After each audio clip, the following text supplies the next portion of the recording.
Hello friends, நான் உங்கள் postman. Ultimate star Ajith Kumar Vidaamuyarchi அப்படிங்கிற ஒரு படத்திற்காக அஜர்பைஜான் அப்படிங்கிற ஒரு கண்ட்ரியில் ஷூட்டிங்கில் இருக்கார் அஜித்துக்கு ரொம்ப ரொம்ப ரொம்ப பிடிச்ச கேமராமேன் யாருன்னு பார்த்தீங்கன்னா நீரவ் ஷா நேர்கொண்ட பார்வை, வலிமை, அதுக்கப்புறம் பார்த்தீங்கன்னா துணிவு, இந்த படத்துக்கெல்லாம் யார் கேமராமேனாக ஒர்க் பண்ணுறாங்கன்னு பார்த்தீங்கன்னா நீரவ் ஷா தான். அஜித் எங்கே போனாலுமே தனக்கு கேமராமேனா நீரவ் ஷா தான் இருக்கணும் அப்படின்னு அவரோட எல்லா படங்களுக்குமே நீரவ் ஷாவை தான் ரெக்கமெண்ட் பண்ணுவாராமா.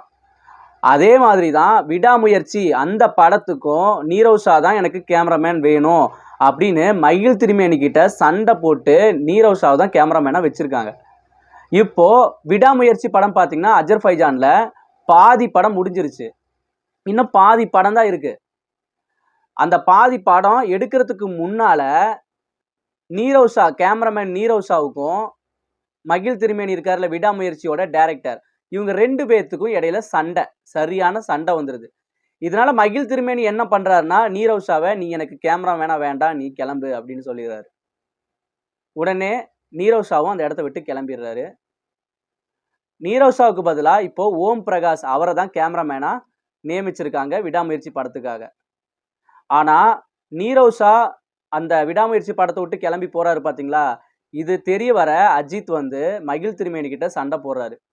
நான் தான் நீரவ் ஷாவை உங்ககிட்ட ரெஃபர் பண்ணினேன், ஆனால் நீங்கள் இப்படி சண்டை போட்டீங்க அப்படின்னு என்கிட்ட ஒரு வார்த்தை கூட சொல்லலை. எனக்கு ரொம்ப ராசியான கேமராமேனுங்க நீரவ் ஷா.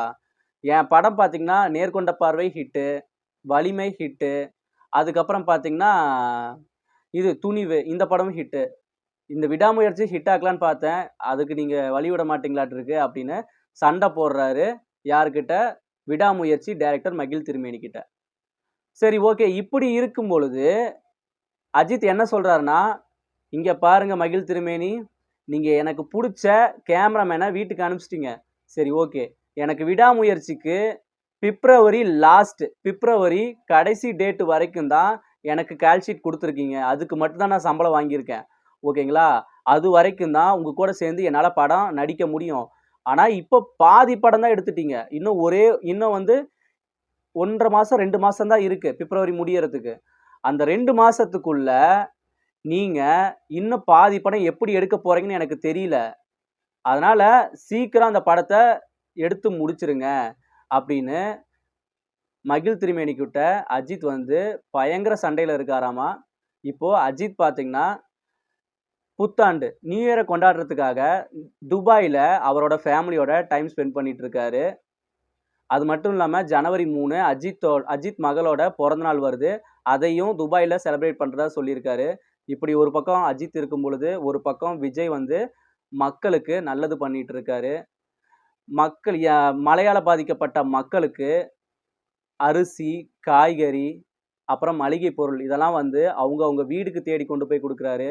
ஒரு மண்டபத்தில் ஒரு ஷோ ஆர்கனைஸ் பண்ணி ஊனமுற்றோர்களுக்கு அவங்க இருக்கிற இடத்துக்கு கொண்டு போய் ஸ்டேஜ்லேருந்து இறங்கி கொண்டு போய் கீழே கொண்டு போய் கொடுக்குறாரு.